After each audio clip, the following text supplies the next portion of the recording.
Assalamualaikum warahmatullahi wabarakatuh. Halo semua, perkenalkan nama saya Kansa Delia Rismanda Kuncoro, nomor absen 19 dari kelas 107. Hari ini saya akan mempresentasikan pengantar sosiologi. Ada 3 materi yang akan saya sampaikan di pengantar sosiologi. Yang pertama, objek kajian sosiologi, ciri-ciri sosiologi, dan fungsi sosiologi. Sebelum masuk ke 3 materi tersebut, saya akan menjelaskan tentang pengertian sosiologi dan pengertian pengantar sosiologi. Jadi, pengertian sosiologi adalah studi tentang kehidupan sosial, perubahan sosial, dan penyebab serta akibat sosial dari perilaku manusia. Sosiologi menyelidiki struktur kelompok, organisasi, dan masyarakat, serta bagaimana orang berinteraksi dalam konteks. Sosiologi juga mempelajari sosial antar individu, antar kelompok, maupun individu dan kelompok. Kata sosiologi berasal dari bahasa Yunani, yaitu sosius yang berarti masyarakat, kawan atau teman, dan logos yang artinya ilmu pengetahuan. Sedangkan pengertian pengantar sosiologi adalah ilmu yang mempelajari tentang masyarakat, mulai dari perilaku, interaksi, dan organisasi masyarakat.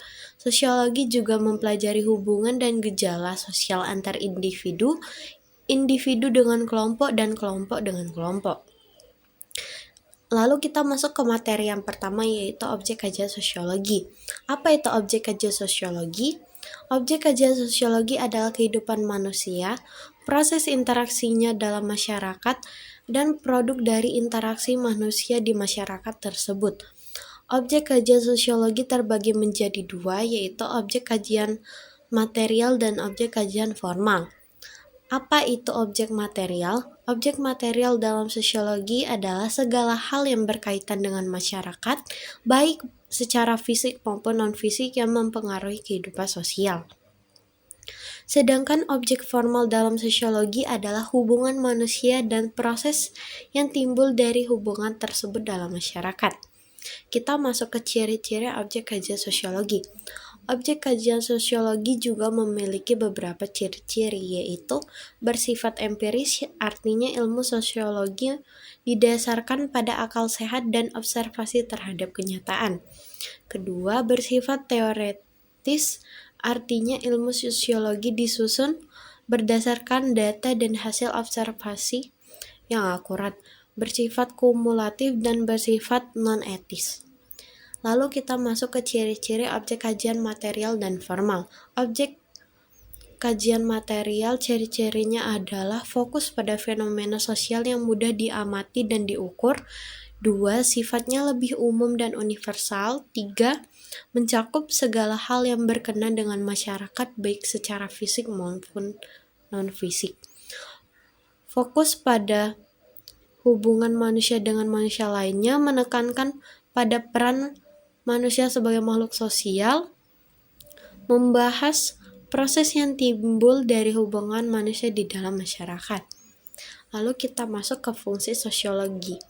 Fungsi sosiologi pada penelitian, pembangunan, dan pemecahan masalah.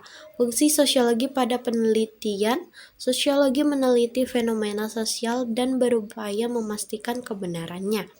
Tujuannya untuk mempertimbangkan gejala sosial, memahami pola tingkah laku manusia, bersikap hati-hati, berpikir rasional, melihat perubahan tingkah laku, dan memahami simbol, kode, dan istilah yang menjadi objek penelitian.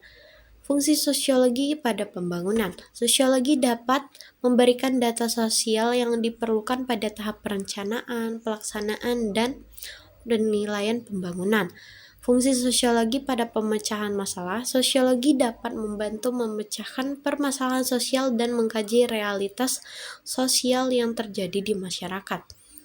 Lalu, fungsi dan peran sosiologi. Fungsi sosiologi selain sebagai penelitian, pembangunan, perencanaan, dan pemecah masalah sosial, adapun peran sosiologi adalah sebagai ahli riset, sebagai konsultan kebijakan, sebagai praktisi, dan sebagai guru atau pendidik. Selain itu, fungsi sosiologi adalah untuk melakukan penelitian sosial terhadap fenomena yang tengah terjadi di masyarakat. Sebagai ilmu tentang masyarakat, sosiologi juga memiliki peranan besar dalam upaya-upaya pemecahan masalah sosial. Kesimpulan dari presentasi yang saya sampaikan tadi adalah sosiologi penting dalam kehidupan sehari-hari karena memberikan wawasan mendalam tentang struktur dan dinamika sosial yang membentuk perilaku individu dan kelompok. Dan ilmu yang mempelajari fakta-fakta sosial atau kenyataan yang berisikan cara bertindak, cara berpikir, dan cara merasakan sesuatu. Objek kajian dari sosiologi tidak lain dan tidak bukan adalah kehidupan manusia. Kata sosiologi berasal dari bahasa Yunani yang terdiri dari kata sosius yang artinya masyarakat, teman, atau kawan, dan logos yang artinya ilmu. Saya tutup. Sekian presentasi dari saya. Wassalamualaikum warahmatullahi wabarakatuh.